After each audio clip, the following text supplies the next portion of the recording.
Hello, hello. Hi, I'm Zoe from the Social Lead at Touchdown. And today we have a fantastic lineup of female founders. And we will be exploring their story behind their successful startup. So let's give them a very warm welcome. And we will dive right into the discussion. Okay, so can you please briefly introduce yourself? Let's start from Candace. I'm Candace, founder and CEO of Fluff. Fluff is a pet care marketplace that helps urban pet parents find trusted local and loving pet sitters easily. And we actually help women from underserved communities become our pet sitters, and we create job opportunities for them.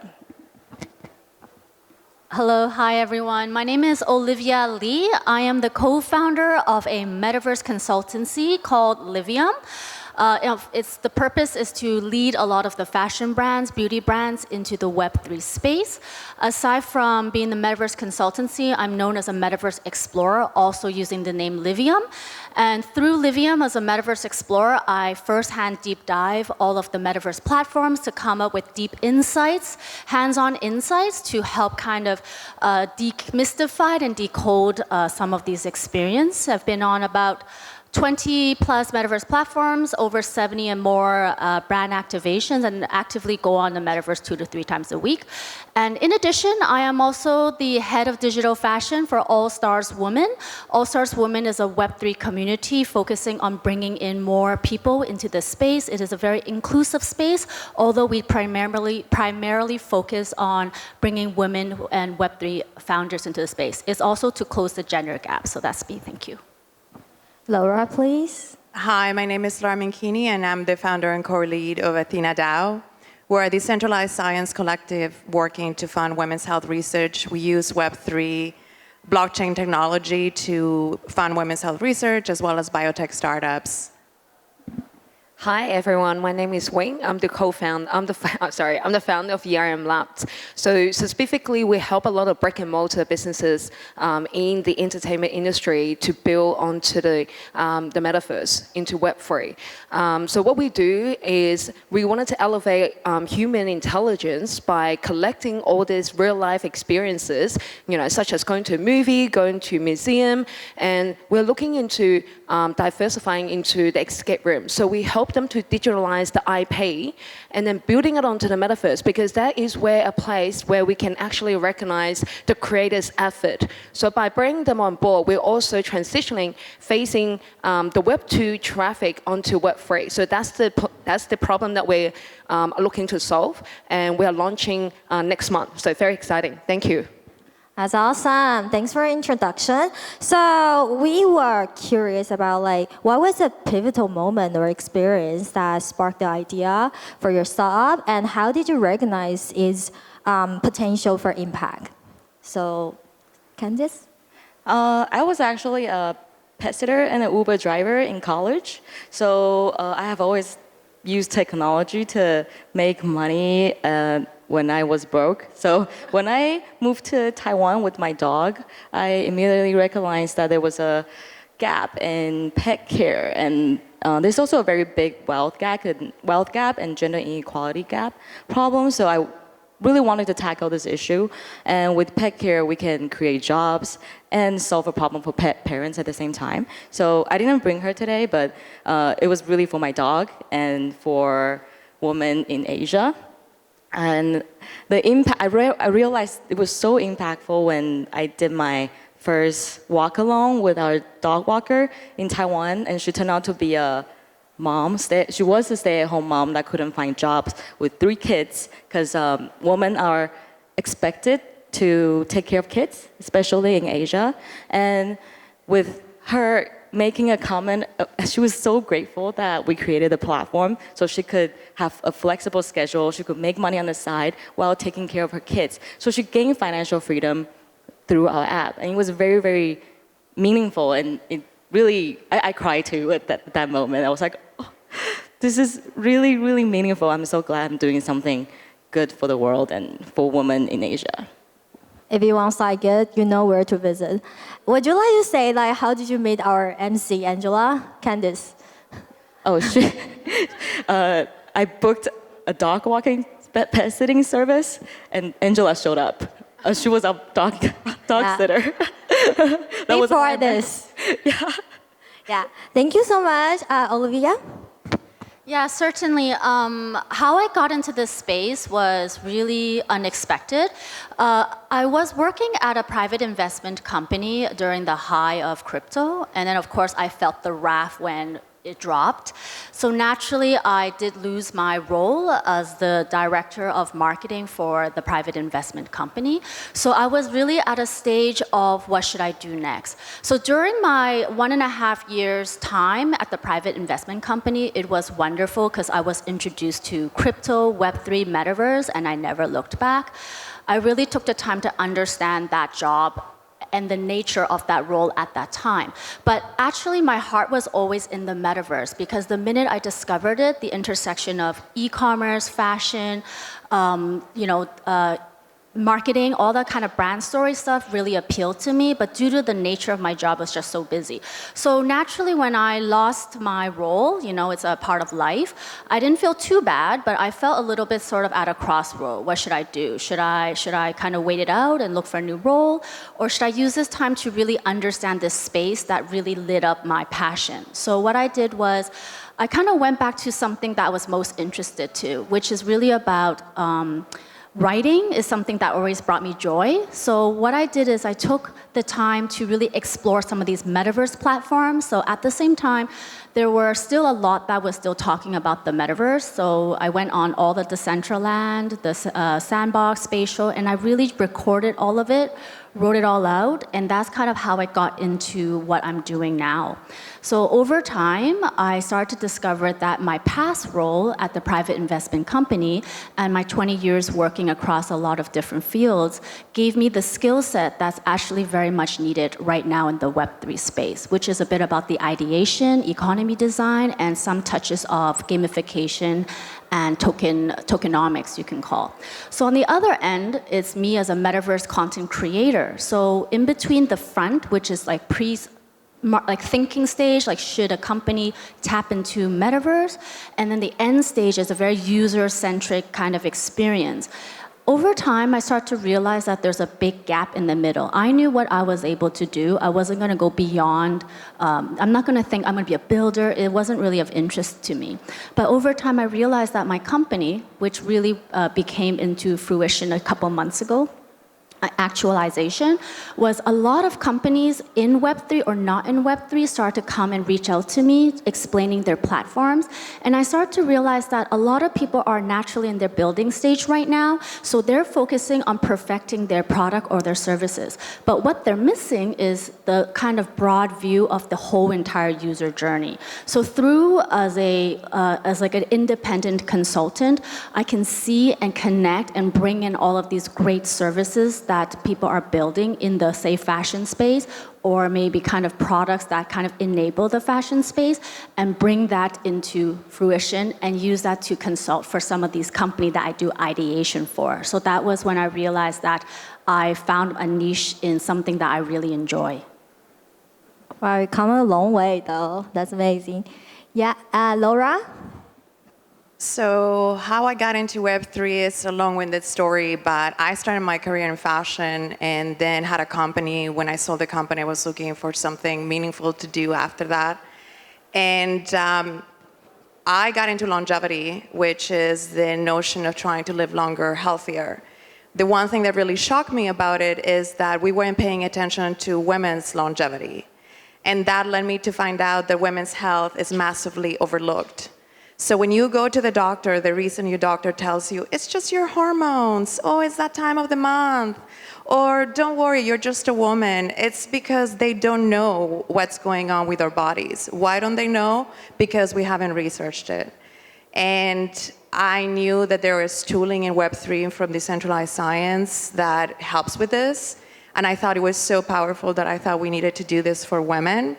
I also think that the biggest opportunity in Web3 has already, it hasn't been, there's so many opportunities, but it's the usual segment that is getting the upside of it. And I think we need to get more women into the space, and we need to have more women-owned tokens. We need for women to understand more of these tools, derivatives, and opportunities in the space. So one of our missions at Athena DAO is getting women involved in Web3 through something that matters to all of us, which is women's health. We launched in August 2022. To date, we've raised almost $1 million between the token auction, some contributors, and just our community participating. And we've already put about $250,000 into 2 projects and research, with another 3 coming up. And the notion is that rather than waiting for somebody to make this happen for us, women and ourselves can take this initiative to make it happen for ourselves. And I really encourage women to advocate for themselves in their health. That's one of the other things that really is important. It's not the same across the globe. I'm not familiar with how it is in Taiwan, but in the US, only 10% of government spending is used to research female-specific conditions. And this is not something I knew 2 years ago. So one of our big things is trying to make sure people, women and people in general, men alike, know that this needs to change, because you need women to have children. So it doesn't only impact us, it impacts society in general. And that was my biggest motivation for doing what I'm doing now. Yeah, we made like more than half of the population in this world, right? And then there's like a shocking fact is like pet venture actually raising more funds than the reproductive health. Yes, in longevity funding, we're second last in funding dollars, and dogs and cats get more than women. I love dogs. I have one, but... Good news for us, but... Yes. So prior to funding ERM Labs, I've actually started my startup journey really early on. So I've run my Web2 very traditional marketing agency 7 years ago, specifically helping a lot of Australian corporate to market globally, and the vice versa. So we're bringing a lot of Chinese corporate coming into Australian landscape. And we have a really good portfolio of clients. And during the COVID time, running a marketing agency, I'm probably, a lot of people will feel the pain, is a lot of the fast consumable goods and the real estate market has actually been going down. So that impacted my marketing agency. And then one of my clients that is based in Singapore, they have about 160 escape rooms globally, and they all stopped operation because of during the COVID period. So I talked to the founder, I talked to the main person in charge in Singapore, and they were saying that, Wing, what exactly that we can do when brick and mortar businesses is no longer operating? And I said, okay, let me think about it, because I'm doing consulting work, so I'm just going to take my time as usual. And then go back and think about it. Okay, so everything right now virtual is going exponential growth. And all the brick and mortar businesses is not scaling. So this is where we begin the journey of ERM Lab, is actually helping a lot of brick and mortar businesses focusing in the entertainment industry, help them to build a digital identity, help them to get on board with the customer journey, and especially with the education that is so moving forward with blockchain, with the whole metaverse scene. So this is where we begin 1 year ago, beginning onboarding a lot of clients from the entertainment industry. Yeah, thanks for your sharing. So here comes the second question, because there must be like up and downs in the beginning, right? Like it's very excited, but also we would like to know what was the biggest challenge you faced in the initial stages, and how did you navigate through them? Like, were there moments that when you close out to giving up? Yeah, many times, especially during COVID. We actually launched right before COVID, and when you need pet care, well, that's when you travel. So we launched, and then we pretty much didn't have any demand right after we launched. And we didn't know where we were going. We thought we were gonna die, and we felt lost for a bit, but then I look over and see my dog, and I look over and I see my mom. She's a single mom, so she had to work really hard to raise both me and my sister. And we just knew that we had to pull through. We have to push through. We have to push through.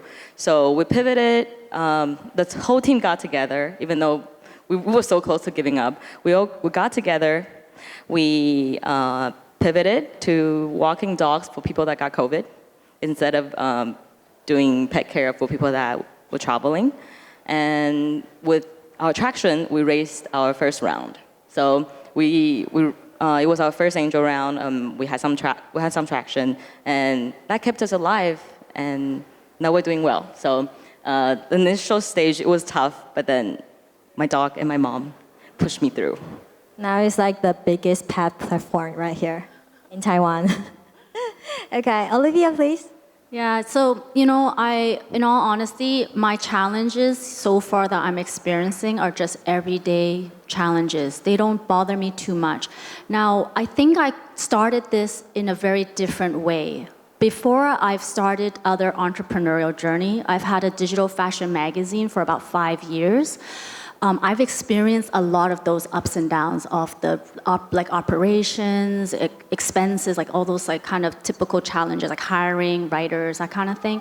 I made it a part of my objective to enjoy what I'm doing this time around. It's a bit sending love to myself and just sort of finding this sort of like a part of this Web3 ecosystem that I'm going to enjoy. So I don't have those type of challenges, I can say. But on the other hand, I do have other kind of challenges, but I think we will get to that a little bit later, actually. Not so sure we have time though, but then feel free to bring it up because I think your challenge is more like your personal life because you're a mom, right? Oh, you mean that? Okay, so if it's that kind of challenges, Oh, I Well, didn't know you you were know- bringing out another challenge. yeah, I mean, well, I think really in that case, it's like there's not enough time. Like it's constant, like I put in more hours than if you were to work for a full-time job, So I think back then in Hong Kong, we're known to work very extensive hours. I probably do that and more. So it's a lot of time away from family. It's a lot of traveling. It's a lot of putting time out there to get my name known in the most lean way, So that's part of some of the challenges, but it's also great opportunities. Yeah. Okay, thank you. And Laura? I would have to say that for what we're doing at Athena DAO, the biggest challenge is education. We have to educate women into getting into Web3, demystifying it, explaining some of these tooling. Web3 right now, it's like, I say that we're in the 2000, you still had to connect to the phone and you hear that it's crackling, when you went into the internet. And if somebody took off unplugged the speaker, you like broke the whole connection. Web3 is that clunky still. So there's a lot of people that don't understand what it is. They are afraid of it, women as well. And we have to educate them on that side. And the other thing is that in reality, women's health problems, quote unquote, might not be sexy. So nobody jumps and is like, oh, I need to get involved in this because there are taboos that you face when you talk about your period or menopause or other conditions. So it's not this AI, oh my God, I need to get into it. So even though it's super interesting and it's really cool, you have to really work at it to try to make it. It's not the same as selling a beautiful pair of shoes, right? So there's multiple challenges in between making people realize how important it is, and then also explaining how the tooling works so that they want to get on board with the mission. But every great challenge is a great opportunity to actually find new things, and I think that's exciting too. Because like what you're doing is very women-focused business. Is there like a particular challenge that when pushing like or educating more like males, like understanding what your business is about? I think the biggest thing is when you tell men, oh, we're funding women's health research, and they go, what about men? And I think they don't understand that we're already researching everything that impacts them. And in reality, we have Viagra. Like, it doesn't affect you in your health if your penis gets hard or not. Sorry to say that word here on stage. But there are women that 10% of the female population has endometriosis, which is a very painful condition that some women have since the moment they have their period and live with it for their entire lives. And the only way to diagnose it is operations. So there's so much that we don't talk about that we need to actually talk about. And as I said, this is not sexy. So it's very difficult to get people on board. I appeal to people's want for making money. And I tell them women's health is not a charity. It's a massive opportunity because we make the luxury industry, the beauty industry, and we even make the healthcare industry. And when I tell them that, they're like, okay, well, tell me more. Okay. Okay, thank you. And Wayne? I've got two sort of perspectives that I wanted to share. So number one is sort of from the top-down approach. The the hardest that I felt like is actually breaking through the message to the corporate. So I reckon Web3 market right now, it is going through an exponential growing stage, but we still do need a lot of big corporate to be able to support us in this journey. So for example, we talked to Meta, which is formerly known as Facebook. They wanted to invest into this particular industry through their hardware, Oculus headset, but there was just very long journey, very long due diligence, compliances that they even would think about working with us. And it's good because we are already getting in touch with those corporate, but then it would take time. And then the other thing that I wanted to share with you guys is the very long journey getting customers, not only from Web3, but Web2. So the education, just like perhaps like Laura was mentioning, and perhaps, with the educational journey from Web2, what are the customer journey that we're looking at? How do we actually get them on board? And that actually take a lot of strategic thinking to map out and to do a lot of beta testing. So because we have globally we're operating 650 escape room globally. We can't afford to, go showcase everything. We need good support from the corporate, from the enterprise side. And then we need the community from Web2 and from Web3 join together. And I truly believe when Metaverse really emerging in our life is when people stop talking about this is Web2, this is Web3. It's just all one big world together. I like how you're ending it. Okay, next one. Can you share a particular moment that significantly influenced the direction of your startup or shape approach to leadership? Yeah, actually, my previous company was a juice company, and when Dragon juice, right? Dragon fruit juice juice. company in California, yeah. And when I got into tech, I tried really hard to become a good tech CEO. So, I didn't really have a lot of people to look up to. So the people that I looked up to were like men, macho, tech CEOs. And I questioned myself on my leadership skills a lot when I got into tech. Like I am very emotional, and a lot of our users are emotional pet parents. And I try really hard to hide my emotions when I lead my team. And one time I actually broke down and cried in front of them. I let myself out. And surprisingly, they were so happy that I cried. Not that happy that I cried, but they were so supportive. And that was a pivotal moment of my leadership skill, of my leadership. I wanted to just be authentic, and I could lead with empathy. I could lead with love. That was the moment I realized that my leadership it doesn't have to be like a macho man CEO type. I could just lead with my own style. I could lead with empathy and love. So that was a pivotal moment when I cried in front of my team, and they were extremely supportive. I love it. Would you like to mind sharing more of what happened back then? My co-founder had just left, and I was doing a lot while I was fundraising, while building the product, and there was so much going on. I couldn't balance life and work. So with all that pressure, that I just wanted someone in my team that could step up to take that product role. But I was just trying to do everything on my own because I didn't want to show weakness. Yeah, I wanted to be a leader that have everything together. But I didn't have everything together, and the team was very supportive. So You have such an amazing team, right? thank you. Yeah. And Olivia? Can you repeat the question, please?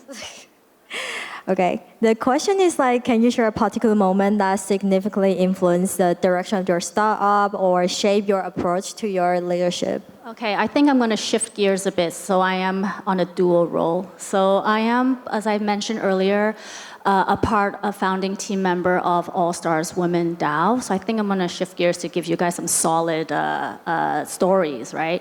So aside from being the head of digital fashion, I first got into All Stars Women because I really was looking for a community that's going to support my kind of journey through this sort of Web3 ecosystem. So when I first came across them, I met two of the co-founders. Their name is Layla and Akina, and they had such a great vision for All Stars Women. And I was observing. I didn't really want to jump in till I know that they do what they say. It's very important than to just put in the word supporting women and expect that, So I observed for a little bit, but I did jump in and I asked to be part of their white paper and kind of produce their tokenomics for their investment DAO. So I spent about 4 or 5 months working on the white paper as it's going to be launched, but we did park it for about a year because the sentiment was not right in terms of marketing. The market wasn't good, and we also decided to focus on the community side of things. So that's when we decided to shift in terms of following the white paper to create this community and investment DAO. Originally, we were focusing on what can be done by finding other supporters, maybe investors, in building out this DAO, because it was important to have the framework right. But given that the sentiment wasn't right, we decided to shift gears to focus on building our community. So it became a very human-centric meeting in person. Of course, this is a little bit when Hong Kong was open to traveling again, and we can do more events, and it took a little time for us to get back into that groove. So we spent maybe more the last year building up on the community. So in terms of leadership style, us as a team, I believe, I hope our head of Taiwan chapter is here today, but in terms of the team, it became very much focused on how to bring the community on board, how do we as a unit talk about what we can do, and we think very positively as a collective how to bring this forward. And we hope by bringing more events, having more feedback, onboarding more ambassadors, we can build it to be a much stronger community. So that's something from an experience from under All Stars. Laura? So I think in terms of leadership for me, I think the biggest thing is that I have a very particular personality. I'm the daughter of immigrants. I've moved to 4 or 5 countries on my own. So I know how to fend for myself, and I'm very pushy when I want to get something done. But I know that not all women are like that. And my big thing is making sure that the community makes space for those women that might be shy, that might not have those skills, to also get, as they say, a seat at the table. Just because I got there because that's my personality doesn't mean that the other 10 women behind can on their own. And I think that's a very important part that we have to do for women ourselves that are in leadership, to make room for other women. And if they don't know how to get in the table, to get them in there. That was one of the reasons I wanted to come here when I met Caroline and she told me about the DAO and what you guys do. And I know everybody that I've met in Taipei so far tells me we're part of it. So it's amazing because we do need that collaboration, and not just in saying, talking about it, but literally putting the capital in it, supporting new founders. And I work with researchers a lot of times, female researchers. And depending on which country of the world they are not getting the same playtime as men. So even putting them in the right front and center to make sure that they say, I can do this too. So that's a big thing for me, and one of the things that we really push at Athena DAO. Laura is a very powerful leader. And then thanks for supporting women-led projects so much. And Wayne, please. Yeah. I think throughout my journey, I really passionate in helping a lot of other peoples. So in meaning of doing so is when I started my marketing agency 7, 8 years ago, we've actually got a lot of partnership with university. So I'm from Sydney, from Australia. Shout out to any Aussies here. We've partnered with University of Sydney, UTS, which is University of Technology Sydney, Macquarie as well. They've been consistently really valuing the female entrepreneur, as well as really wanted to get us the whole company on board to help them to educate the new grads, the interns. So we partner with UCIT. Every quarter, they'll be sending in about 5 different interns to work in-house in our company. So our manager, because I'm one of the founders for the marketing agency, so we actually guide them through and really teaching them what is marketing strategy, how do we go to market, what is digital marketing, really setting a 10-week program. And after that program, we actually send a certification, helping them to go through finding their first job. So that is in partnership with the university, and we also do the same with Australian government. So what I wanted to say about leadership is that we wanted to make sure, especially for women, is showing how we can do through education. Exactly what are the proper way to help them through the first career, first journey, especially first grad. A lot of people will probably feel a bit lost. So my leadership, I would definitely love to show passionate, how do you actually get passion from leading your own project, and how do you actually motivate the other people and influencing them with love. And I think that's very important with my leadership skill. I feel your passion right here. Okay, so because we're running out of time, so this is a final question, and a lot of people must be very curious. What fundamental advice would you offer to people who aspire to start their own business? Okay, this is my lifestyle. I live by this quote: rejections are better than regrets. So just do what you want to do at the moment. It's much better than living a regrettable life. Yeah, so just do it. It's like the motto, you only live once.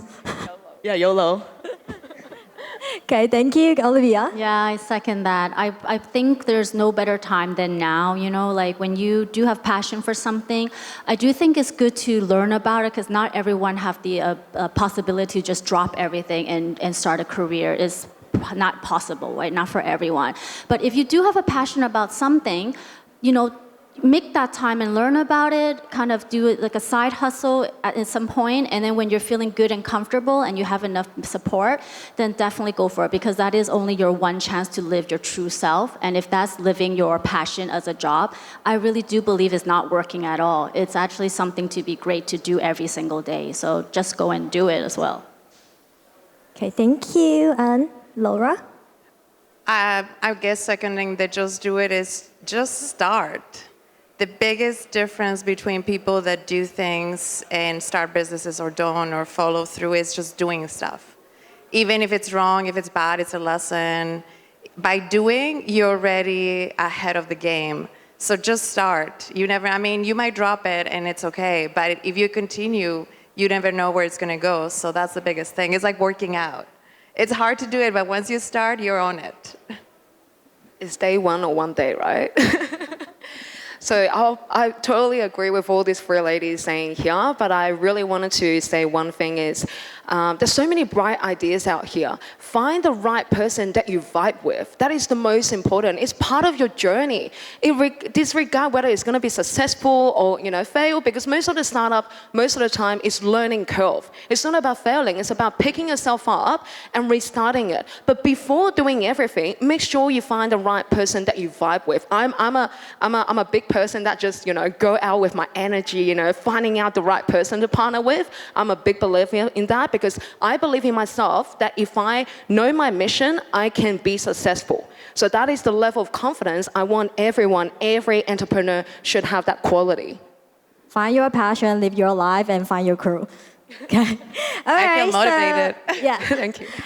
So, bummer, we don't have much time left, and I think that many listeners or many of the friends here still want to get to know them more. So, if that's the case, I feel free to catch them after the panel or give them a follow on social media. Thank you so much for coming. Thank you. Thank you. Thank you.